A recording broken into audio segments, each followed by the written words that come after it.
ان کی اس دشمنی، اس بغض اور حسد، ان سب چیزوں کے باوجود اللہ تعالیٰ نے ارشاد فرمایا کہ اے مسلمانوں فاعفو واسفحوا، فرمایا کہ انہیں معاف کر دو اور درگزر کرو۔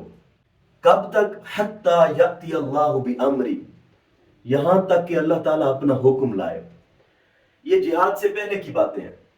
لیکن جب جہاد آ گیا تو اب یہ تھا کہ اب اگر کوئی اسلام کے حوالے سے کوئی بک بک کرتا ہے اور اسلام کے خلاف کوئی پراپوگنڈا کرے،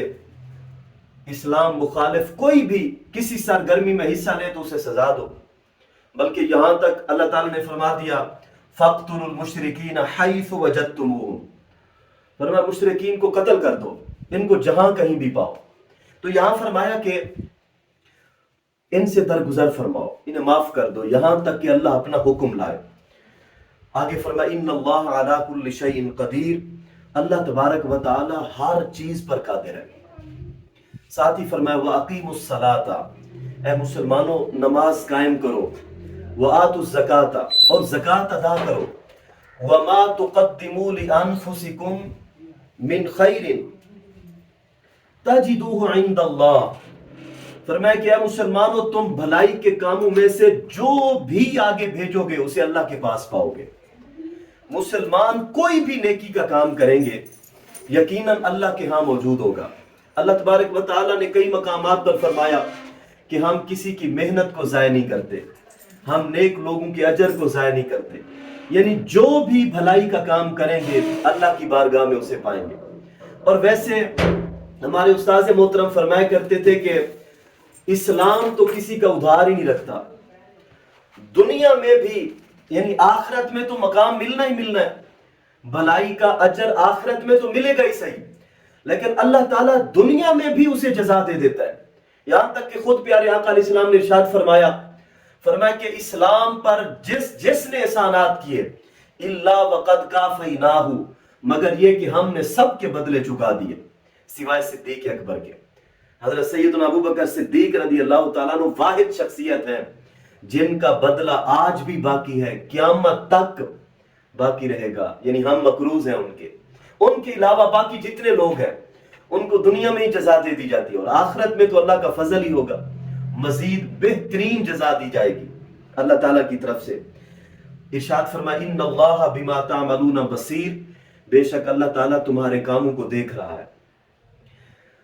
آگے فرمایا وقالوا لن يدخل الجنۃ الا من كان هودا او نصارا، فرمایا کہ یہ یہود و نصارہ کہنے لگے کہ ہرگز کوئی شخص جنت میں داخل نہیں ہو سکتا یہاں تک کہ وہ یہودی اور عیسائی ہو جائے، یعنی یہ انہوں نے بات کی، دعویٰ کیا، کہنے لگے کہ جنت میں جانے کے لیے یہودی ہونا اور عیسائی ہونا یہ ضروری ہے۔ اللہ تعالیٰ نے فرمایا تلک امانیہم، فرمایا یہ ان کے منہ کی باتیں ہیں، یہ ان کی بنی بنائی باتیں ہیں۔ قل، پیارے حبیب صلی اللہ تعالیٰ علیہ وآلہ وسلم آپ فرما دیجئے ہاتوا برہانکم، اپنی دلیل لاؤ، ان کنتم صادقین، اگر تم سچے ہو۔ اچھا ہم کہتے ہیں کہ جو بندہ اسلام میں آ جائے وہ جنت میں چلا جائے گا، جو پیارے آقا صلی اللہ تعالیٰ علیہ وآلہ وسلم کا غلام بن جائے وہ جنت میں چلا جائے گا، وہ ہدایت پائے گا۔ اس کی دلیل ہے ہمارے پاس، جب یہود و نصارہ نے کہا کونوا ھودا او نصارا تہتدوا، یہودی یا عیسائی ہو جاؤ تو ہدایت پاؤ گے، اللہ تعالیٰ نے قرآن نازل فرمایا، ارشاد فرمایا فَإِنْ آمَنُوا بِمِثْلِ مَا آمَنْتُمْ بِهِ فَقَدْ اهْتَدَوْا، فرمایا میرے محبوب علیہ السلام کے صحابہ یہ جو یہودی بکواس کر رہے ہیں یہ جھوٹ بول رہے ہیں، ہاں یہ معیار ہے، فرمایا کہ اگر یہ لوگ ایسے ایمان لائیں جیسے میرے محبوب کے صحابہ تم ایمان لائے ہو تو یہ ہدایت پائیں گے۔ گویا محبوب علیہ السلام کی غلامی میں آ جانا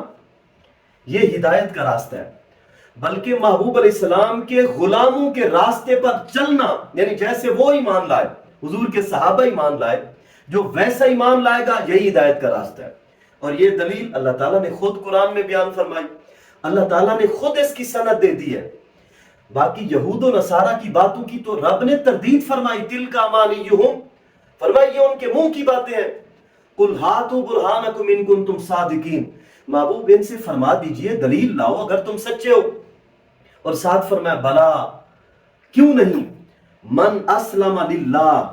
بلا کیوں نہیں، من اسلم وجہہ للہ، بلکہ جو اسلام لائے اللہ کی رضا کے لیے،